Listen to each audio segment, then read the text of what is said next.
Baik, terima kasih. Ini adalah sebuah kesempatan yang cukup baik bagi kami juga untuk membagikan beberapa informasi terkait dengan persoalan kebudayaan. Nah, dari yang kami perhatikan situasi hari ini menunjukkan kepada kita bahwa orang Papua masih sangat membutuhkan informasi tentang pemahaman siapa dirinya.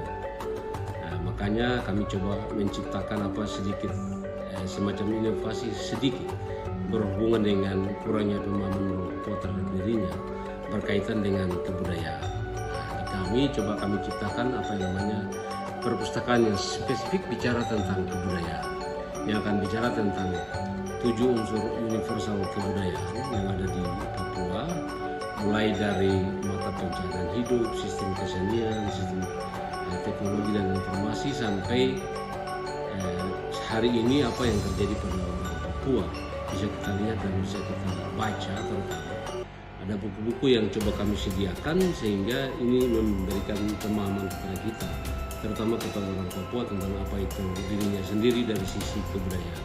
Jadi perpustakaan kebudayaan hadir untuk memberikan pemahaman kepada kita semua tentang apa itu orang Papua dari 7 unsur universal kebudayaan itu. Jadi yang membedakan kami dari perpustakaan secara umum adalah spesifik bicara tentang persoalan kebudayaan. Baik, sebagai contoh apa yang bisa kita lihat sama-sama ini bentuk penyelamatan yang dikerjakan oleh kami di kebudayaan. Lalu dari sisi bahasa, kita ada bahasa di Papua ini bahasa terbanyak kedua di dunia setelah Papua Nugini. Kita di Papua itu berkisar antara 200 sampai 400-an bahasa.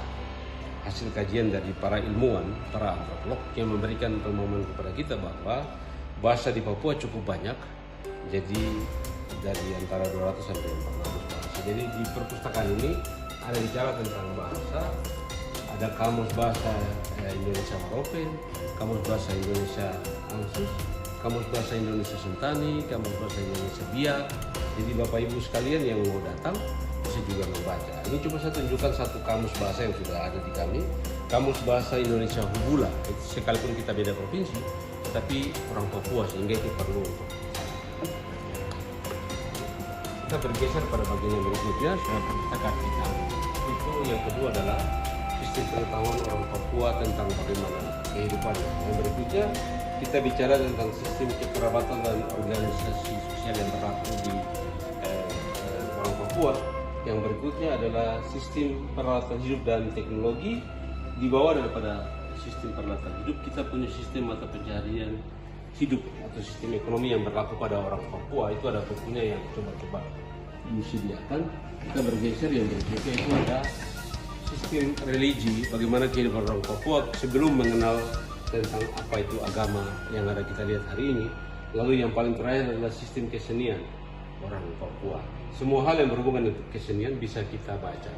Salah satu contoh buku yang dapat kita saksikan bersama adalah Seni Rakyat di Irian Jaya waktu itu, dan ada tersedia di perpustakaan kebudayaan.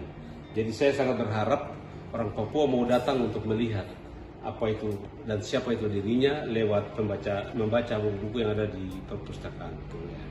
Besar harapan kami apa yang coba kami sediakan bisa menjadi sesuatu yang berharga untuk orang Papua ke depan.